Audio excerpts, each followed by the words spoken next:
இன்றைக்கி ரொம்ப சீக்கிரமாக எந்திரிச்சிட்டேன். கொஞ்சம் உடம்பு முடியாமல் இருந்தது. மணி ஒரு 3 மணி வரைக்கும் தூக்கமே வரல. எந்திரிச்சிட்டேன். எப்போ மணி ஒரு 4 ஆகும் அப்படின்ற மாதிரி வெயிட் பண்ணிவிட்டு படுத்துகிட்டே இருந்தேன். 4 ஆகிடுச்சு. சரி எந்திரிச்சு வீட்டில் இருக்கிற வேலையெல்லாம் பார்க்கலாம். சும்மா படுத்துட்டு இருந்தேன். அதுக்கப்புறம் ரொம்ப உடம்பு முடியாமல் போயிடுமோ அப்படின்ற மாதிரி எந்திரிச்சாச்சு. காலையில் எந்திரிச்சோடனே ஃபஸ்ட்டு வந்து வாசல்லாம் கூட அப்புறமா வந்து க்ளீன் பண்ணிக்கலாம். ஃபஸ்ட்டு போயிட்டு துணியை வந்து மிஷினில் போட்டுடணும். ஒரு 2 பேட்ச் வந்து துணி இருக்குது துவைக்காமல். சரி அதனால் அந்த துணி எல்லாத்தையும் போட்டு முடிக்கிறதுக்குள்ளே வீட்டில் இருக்கிற ஒவ்வொரு வேலையை வந்து ஸ்டார்ட் பண்ணுறதுக்கு கரெக்டாக இருக்கும். ஃபஸ்ட்டு போயிட்டு என்னோடய பசங்களோட ட்ரெஸ் வந்து போட்டுட்டு வந்துட்டேன். நெக்ஸ்ட்டு வந்து அவங்களோட ட்ரெஸ் வந்து போடணும். கொஞ்சம் இன்றைக்கி ரொம்ப டைம் இருக்கா, அதனால் கொஞ்சம் பொறுமையாக வந்து கோலம் போட்டுக்கலாம் அப்படின்ட்டு கொஞ்சம் பெரிய கோலமாகவே போட்டிருக்கேன். எங்கள் வீட்டில் வந்து வாசல் ரொம்ப சின்னதாக தான் இருக்கும். இந்த சைட்லேயே வந்து நடந்து போகிறதுக்கு கொஞ்சம் வழி வேணும். அதனால் முடிஞ்ச அளவுக்கு ரொம்ப குட்டி குட்டியாக தான் கோலம் போடுவேன். அப்படி இல்லைன்னா கொஞ்சம் நம்ம இருக்கிற வாசலுக்கு வந்து கொஞ்சம் பெரிய கோலமாகவே போடலாம். ஒரு 8 புள்ளி வச்சு அதுலேயே ரொம்ப சின்னதாக வந்து கோலம் போட்டிருக்கேன். இந்த 8 புள்ளி கூட நம்ம கொஞ்சம் பெரிய வாசலாக இருந்தால் இன்னும் கொஞ்சம் பெருசாக அந்த புள்ளி கொஞ்சம் சைஸ் வந்து அகலமாக வச்சுட்டு நம்ம வந்து கோலம் போடுறதுக்கு ரொம்ப பெரிய கோலம் மாதிரி தெரியும். நான் வந்து ரொம்ப ஷார்ட்டாக வந்து போட்டு முடிச்சிட்டேன். அப்புறம் வந்து இதுவே போதும். இதுக்கப்புறம் வந்து நம்ம வேறு ஏதாச்சும் ஒரு டிசைன் போட்டு அது ஒரு மாதிரி இடுக்காக இருக்கிற மாதிரி இருக்கும். அதனால் குட்டியாக ஒரு தாமரை மாதிரி போட்டுட்டு அதுக்கப்புறம் அப்படியே விட்டுட்டேன். இதுக்கப்புறம் போயிட்டு பாத்திரம்லாம் வந்து கழுவுற வேலை இருக்குது. நைட்டு வந்து பாத்திரம்லாம் க்ளீன் பண்ணவே இல்லை. அதனால் சரி போயிட்டு கோலம் போட்டு முடித்தோடனே போயிட்டு பாத்திரம் கழுவிட்டு அதுக்கப்புறமா தான் வந்து காஃபி போட்டு குடிக்கணும். இந்த விடியற்காலையில் வந்து காஃபி குடிக்கிறது அவ்வளோ நல்லாயிருக்கும். அதனால் சரி இன்றைக்கி ரொம்ப சீக்கிரமாக குடிச்சிருவேன்னு நினைக்கிறேன். ஃபஸ்ட்டு போயிட்டு பாத்திரம்லாம் கழுவிக்கலாம். சாப்பாடு கொஞ்சம் வந்து மிச்சம் வச்சுருந்தது. இட்லி இருந்தது. அந்த இட்லிலாம் நல்லா உதுத்து எடுத்துகிட்டு போயிட்டு புறாக்கு அதுக்கப்புறம் அணிலுக்கு வந்து வச்சுட்டேன். இன்றைக்கி ரொம்ப நேரமாகவே எடுத்துகிட்டு போய் வச்சிடுறேன். அதனால் வருவாங்க மணி ஒரு 6-7 மணிக்கு மேலே தான் வந்து சாப்பிடுவோம். அதனால் எடுத்துகிட்டு போயிட்டு வச்சுட்டு வந்துட்டேன். சரி அங்கே இருந்தாலும் வந்து வேஸ்ட்டாக தான் இருக்கும் அப்படின்னு சொல்லிட்டு வச்சுருக்கேன். கிச்சன் இப்படி தான் இருக்குது. இந்த கிச்சன் ஃபுல்லாக நீட்டாக க்ளீன் பண்ணதுக்கப்புறமா தான் கொஞ்சம் மைண்டு ரிலாக்ஸாக இருக்கும். எல்லாமே வந்து நீட்டாக க்ளீன் பண்ணி வச்சுட்டேன். அடுப்பு எல்லாமே வந்து தொடச்சி வச்சாச்சு. இப்போ வந்து காஃபி போட வந்து ஸ்டார்ட் பண்ணலாம். நைட்டு வந்து உடம்பு முடியலன்றதுனால தான் போயிட்டு படுத்துட்டேன். அது ஏன்னே தெரியல, ஒரு மாதிரி கொஞ்சம் பல்வலி வந்த மாதிரி இருக்குது. எப்போவுமே அந்த மாதிரி வராது. ரொம்ப அதிகமாக இருக்கிற மாதிரி இருந்தது. விடியற்காலில் வந்து தூக்கமே வரலை. அதனால தான் வந்து கொஞ்சம் சீக்கிரமாகவே எழுந்திரிச்சிட்டேன். சரி ஓகே, இதுக்கப்புறம் வந்து ஹாஸ்பிட்டல் தான் போகணும். ஏன்னா முடிஞ்ச அளவுக்கு பார்த்துக்கலான்னு தான் நினச்சேன். அது ரொம்ப முடியல. சரி ஹாஸ்பிட்டல் போயிட்டு வந்துடலாம். வேலையெல்லாம் முடிச்சுட்டு அதுக்கப்புறம் ரோஷன் மித்தி ஸ்கூல்லாம் அனுப்பிச்சதுக்கப்புறமா தான் ஹாஸ்பிட்டல் போயிட்டு வரலான்னு இருக்கோம். சரி பார்ப்போம் எப்படி இருக்குதுன்னு தெரியல. பார்த்துட்டு தான் போகணும். இப்போ வந்து துணியெல்லாம் கொஞ்சம் மடிக்காமல் இருக்குது. அந்த துணி எல்லாத்தையும் மடித்து சோஃபாலாம் வந்து க்ளீன் பண்ணணும்.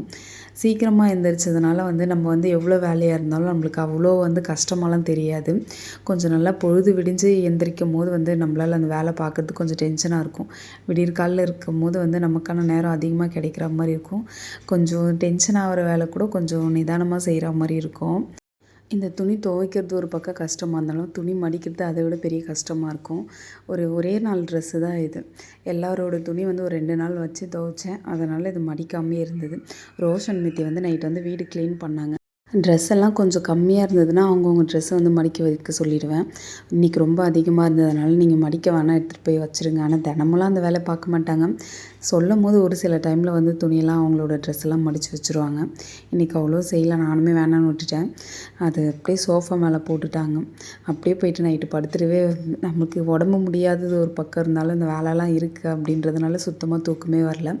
வீட்டில் இருக்கிற எல்லா வேலையுமே வந்து க்ளீன் பண்ணி முடிச்சுட்டு அதுக்கப்புறமா தான் வந்து கிச்சன் கிட்டே போகலாம் அப்படின்ற மாதிரி இருக்குது. துணியெல்லாம் மடிச்சிட்டேன். அதை எடுத்துகிட்டு போயிட்டு ஒவ்வொரு பேட்சாக அவங்கவுங்களோட ட்ரெஸ் வந்து பிரித்து எடுத்துகிட்டு போயிட்டு வச்சிடணும். அவங்க தூங்கிட்டு தான் இருக்காங்க, இன்னும் எந்திரிக்கல. ஹாஃப் டே தான் ஸ்கூல் இன்றைக்குமே. ஃபுல் டே ஸ்கூலில் இருக்கிறப்ப வந்து நமக்கு வந்து அந்த டைமுக்குள்ளே சாப்பாடு வந்து ரெடி பண்ணிடலாம். ஹாஃப் டேன்றதுனால கொஞ்சம் நேரம் அதிகமாக இருக்குது. ஆனால் நம்ம காலையில் எந்திரிச்சு அதே நேரத்துக்கு தான் வந்து நம்மளுக்கு முழிப்பு வந்துடுது. தூக்கமும் வர மாட்டேங்குது.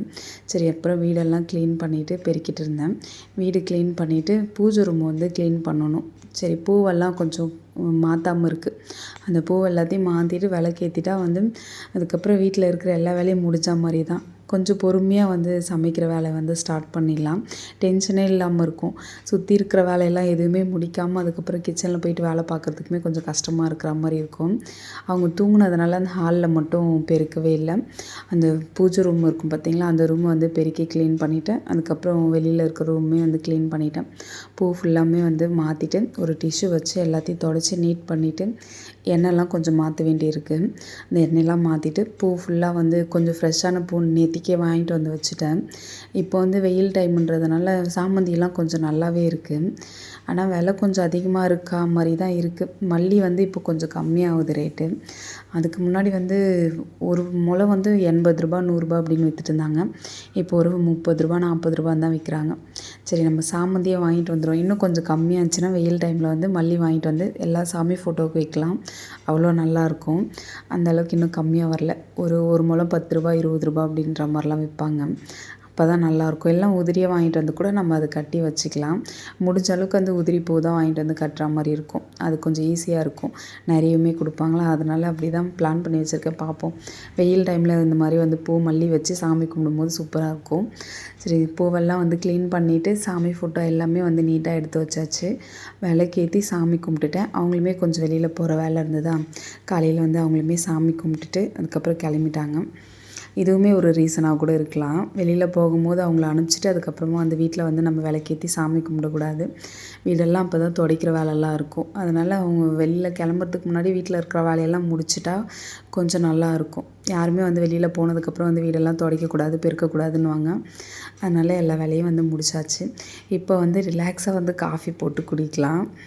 பால் வந்து சிம்லேயே வச்சுருக்கேன். அந்த பால் சிம்மில் இருக்கும்போது வந்து பூஜை ரூம் வந்து க்ளீன் பண்ணிட்டேன். இதுக்கப்புறமா போயிட்டு ரோஷன் நித்தியுமே இவ்வளோ சவுண்ட்லேயுமே எந்திரிக்கல, தூங்கிட்டு தான் இருக்காங்க. சரி அப்படியே விட்டாச்சு. அவங்க எப்போ எந்திரிக்கிறாங்களோ எந்திரிக்கட்டும் அப்படின்னு சொல்லிட்டு விட்டுட்டேன். எவ்வளோ நேரம் தூங்கி எப்போ எந்திரிக்கிறாங்கன்னு பார்ப்போம். அவங்களுக்கு லீவுன்றதுனால அவ்வளோ ரிலாக்ஸாக எந்திரிக்கிறாங்க. ஒரு டென்ஷனுமே இல்லை. நமக்குமே கொஞ்சம் டென்ஷன் கம்மியான மாதிரி தான் இருக்குது. சரி ஓகே, வேலை எல்லாத்தையும் முடிச்சாச்சு. உட்காந்து 2 பேரும் பேசிகிட்டே அப்படியே வந்து காஃபியுமே வந்து குடிச்சிட்டோம். காஃபி குடிச்சிட்டு அதுக்கப்புறம் அப்படியே வந்து கொஞ்சம் பிளான் பண்ணிகிட்டு இருந்தேன். என்ன சமைக்கலாம் அப்படின்ற மாதிரி யோசிச்சிட்டே இருந்தேன். கொஞ்சம் ஏதாச்சும் சிம்பிளாக சமைச்சிக்கலாம் அப்படின்ற மாதிரி தான் பிளான் பண்ணிட்டேன்.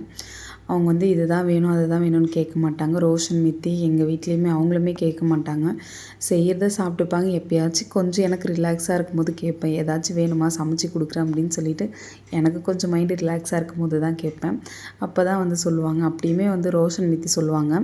ஹஸ்பண்ட் வந்து அந்த அளவுக்குலாம் எதுவும் சொல்ல மாட்டாங்க. சரி இருக்கிறத சமைச்சு வை சாப்பிட்டுக்கிறேன் அப்படின்ற மாதிரி தான் சொல்லுவாங்க. சரி ஓகே, வந்து கிச்சன்லாம் வந்து க்ளீன் பண்ணியாச்சு. காஃபி போட்டது எல்லாத்தையும் வந்து இப்போத்துலேருந்து வந்து கொஞ்சம் கையோட பாத்திரம் வந்து கழுவிக்கிற மாதிரி இருக்குது. மொத்த பாத்திரமே சேர்த்து வச்சுட்டு அதுக்கப்புறமா தான் நான் வந்து க்ளீன் பண்ணி கழுவுவேன். இப்போ வேணாம், ரொம்ப நேரம் நின்றுலாம் வந்து பாத்திரம்லாம் கழுவ முடியல. அதனால் காஃபி போடுற பாத்திரம் இருந்தால் கூட அதை அப்பயே வந்து கழுவி காய வச்சுக்கிற மாதிரி தான். இன்றைக்கி காலையில் வந்து கொஞ்சம் சிம்பிளாக வந்து சாப்பாடு வந்து செஞ்சுக்கலான்னு சொல்லிட்டு பொங்கல் தான் ரெடி பண்ணியிருக்கேன். 1 கப்பு அரிசி, கொஞ்சம் வரகரிசி இருந்தது, அதுக்கப்புறம் வந்து பச்சரிசி கொஞ்சம் இருந்தது. அது 2த்தையுமே மிக்ஸ் பண்ணி 1 கப்பு வந்து ஊற வச்சுட்டேன். அது நல்லா கொஞ்சம் ஊறட்டும். அதுக்குள்ளே வந்து பாத்திரம்லாம் கழுவிட்டு பொங்கல் வந்து ரெடி பண்ணிக்கலாம். சாம்பார் நைட் வச்ச சாம்பார் கொஞ்சம் இருக்குது. அதனால் வந்து சிம்பிளாக வந்து முடிச்சிடலாம். ஏன்னா ரொம்ப நேரம் வந்து நின்று வேலை பார்க்கறதுக்குமே கஷ்டமாக இருக்குது. சாப்பிட முடிய மாட்டேங்குது. அந்த பல்வலி வந்து ரொம்ப அதிகமாகிடுச்சு. சரி பொங்கல் இருக்கும்போது நம்மளுக்கு கொஞ்சம் ஈஸியாக சாப்பிட முடியுன்றதுனால வந்து இதையே வந்து பிளான் பண்ணியாச்சு. எனக்கு மட்டும் வேர்க்கடலை சட்னி வச்சுட்டு அவங்களுக்கு வந்து சாம்பார் வச்சிடலான்னு இருக்கேன். நைட்டு சாம்பார் சாப்பிட்டதே ஒரு மாதிரி நெஞ்செரிச்சலாக இருக்கிற மாதிரி இருக்குது. அதனால் அது அப்படியே வந்து சிம்பிளாக வச்சாச்சு. அந்த அரிசி கழுவுன தண்ணி வந்து செடிக்கு ஊற்றிக்கலாம் அப்படின்னு சொல்லிட்டு எடுத்து வச்சுருக்கேன். கொஞ்சம் செடி வந்து கொஞ்சம் ஸ்லோவாக வளர்கிற மாதிரி தான் இருக்குது. அதனால் முடிஞ்ச அளவுக்கு தினமும் வந்து அரிசி க்ளீன் பண்ணுற தண்ணி வச்சுட்டு வந்து செடிக்கு வந்து ஊற்றிட்டு இருக்கேன். மணி பிளான்ட்டுமே வந்து மாற்றிக்கலாம். அது கொஞ்சம் ஒரு பாட்டில் இதுக்கு முன்னாடி ஒன்று வச்சுட்டு இருந்தேன். அது கீழே உடஞ்சிடுச்சு. திரும்ப போயிட்டு ரோஷன் வந்து ஃபிஷ் டேங்க்காக போனான், வாங்கிட்டு வரேன்னு சொல்லிட்டு. அதனால் அவன்கிட்ட வந்து ஒரே ஒரு பவுல் மட்டும் வாங்கிட்டு வர ரோஷன் சொன்னேன். இதில் வைக்கும்போது கொஞ்சம் நல்லா இருந்தது. இது அதை விட கொஞ்சம் பெருசாக இருந்தது. இப்போ வாங்கிட்டு வந்த சைஸ் கொஞ்சம் கம்மியாக இருந்த மாதிரி இருந்தது. சரி இருந்தாலும் பரவாயில்ல, இருக்கிறத வச்சு அட்ஜஸ்ட் பண்ணிப்போம் அப்படின்னு சொல்லிட்டு கொஞ்சம் நல்லா இல்லாத செடியெல்லாம் கொஞ்சம் கட் பண்ணி வச்சுட்டு கொஞ்சம் ஃப்ரெஷ்ஷாக இருக்கிற மாதிரி வச்சுட்டேன். சாப்பாடு வடிக்கும் போது அந்த செடியோட மேலே பட்டுடுச்சு. அதனால தான் வாடி போன மாதிரி இருந்தது. இங்கே வெளியில் வந்து இந்த கொத்தமல்லிலாம் கொஞ்சம் எடுத்து வச்சுருக்கேன். துவையல் அரைக்கும் போது சரி நம்மளுக்கு புதினா வந்து கொத்தமல்லின்னு சொல்லிட்டேன். புதினா வந்து கொஞ்சம் அதிகமாக யூஸ் ஆகிற மாதிரி இருக்குது. சரி அந்த செடி எல்லாமே வேஸ்ட் ஆகிடுச்சு. இருக்கிற பவுலில் வந்து நம்ம புதினா மாற்றிக்கலாம் அப்படின்னு சொல்லிட்டு வச்சுருக்கேன். பார்க்கலாம் அது எந்த அளவுக்கு வரும்னு தெரியல. ஒரே ஒரு கப் அரிசி போட்டிருக்கேன். 4 கப்பு வந்து தண்ணி ஊற்றிட்டு அது நல்லா கொதிச்சதுக்கப்புறமா வந்து நம்ம பொங்கல் செய்ய ஸ்டார்ட் பண்ணிடலாம். அதுக்குள்ளே வந்து வேர்க்கடல போயிட்டு வறுத்துட்டேன். கடைக்குமே போயிட்டு வந்துட்டேன். அம்மா ஊர்லேருந்து குடுத்து அனுப்பிச்ச வேர்க்கடலலாம் காலி ஆயிடுச்சு. இன்னும் கொஞ்சம் தான் இருக்குது. அதை வந்து காலையில் உரித்து க்ளீன் பண்ணுறதுக்கு டைம் ஆகிடும். அதனால் அதை க்ளீன் பண்ணவே இல்லை.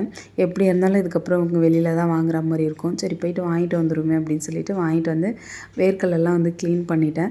சாமி கும்பிட்ற வரைக்கும் அந்த சாரீ கட்டிகிட்டு இருந்தேன். அதுக்கப்புறம் வந்து வெயில் வந்து அதிகமாகிடுச்சு. இங்கே வந்து வீட்டில் வெயில் ரொம்ப அதிகமாக தெரியும். அதனால் நாள் முழுக்க வந்து சாரீலாம் கட்ட முடியாது. காட்டன் சாரீன்னு தான் கட்டிக்கலாம். சரி காட்டன் சாரீக்கெலாம் கொஞ்சம் ப்ளவுஸ் வந்து கொஞ்சம் ரெடி பண்ணுற வேலைலாம் இருக்குது. அதனால் அப்படியே விட்டுட்டேன். முடிஞ்ச அளவுக்கு இதுக்கப்புறம் காட்டன் சாரீ தான் எடுக்கலான்னு இருக்கேன். வெயிலுக்கு கொஞ்சம் நல்லாயிருக்கும். சரி ட்ரெஸ் எல்லாம் மாற்றிட்டு வந்து அதுக்கப்புறமா வந்து சமையல்லாம் வந்து முடிச்சாச்சு. பாசி பருப்புலாம் எதுவுமே கூட போடவே இல்லை. பச்சரிசி மட்டும் அந்த வரகரிசி 2மே மிக்ஸ் பண்ணி பொங்கல் வந்து ரெடி பண்ணிட்டேன். அப்புறம் கொஞ்சம் நெய், மிளகு, சீரகம், அப்புறம் கருவேப்பிலை, முந்திரி பருப்புலாம் வந்து போட்டுட்டு பொங்கல் வந்து தாளித்து விட்டாச்சு. அதே பாத்திரத்தில் கொஞ்சமாக எண்ணெய், கடுகு, கருவேப்பிலை போட்டுட்டு வேர்க்கடலை சட்னியும் வந்து தாளிச்சிட்டேன். நேற்றுக்கு தான் வந்து வடைலாம் பண்ணேனா, அதனால் வந்து வடையுமே செய்யலை. எவ்வளோ சிம்பிளாக முடியுமோ அவ்வளோ சிம்பிளாக வந்து காலையில் இருக்கிற வேலையை முடிச்சாச்சு. லஞ்சு வந்து கொஞ்சம் காரமே இல்லாமல் சமைக்கலாம் அப்படின்ற மாதிரி தான் யோசிச்சுட்டு இருக்கேன். ஏன்னா இந்த பொங்கல் சாப்பிட்றதுக்கே கொஞ்சம் ரொம்ப நேரம் ஆச்சு. எனக்கு ஒரு 1/2 ஹவருக்கு மேலே ஆச்சு. அதுக்கேற்ற மாதிரி மதியம் லஞ்ச் வந்து சமைக்கணும். யோசிச்சுட்டே வந்து சாப்பிட்ணும். சரி ஓகே, மார்னிங் ரொட்டீன் வந்து இதோடு வந்து ஃபினிஷ் ஆகிடுச்சு. நெக்ஸ்ட்டு வந்து சமைக்கிறது வந்து நெக்ஸ்ட்டு விலாகில் போடுறேன். மதியம் என்ன லஞ்ச் செய்கிறேன் என்னன்னு சொல்லிட்டு. சரி ஓகே, விலாக் பிடிச்சிருந்தா சப்ஸ்கிரைப் பண்ணி சப்போர்ட் பண்ணுங்கள். பாய்.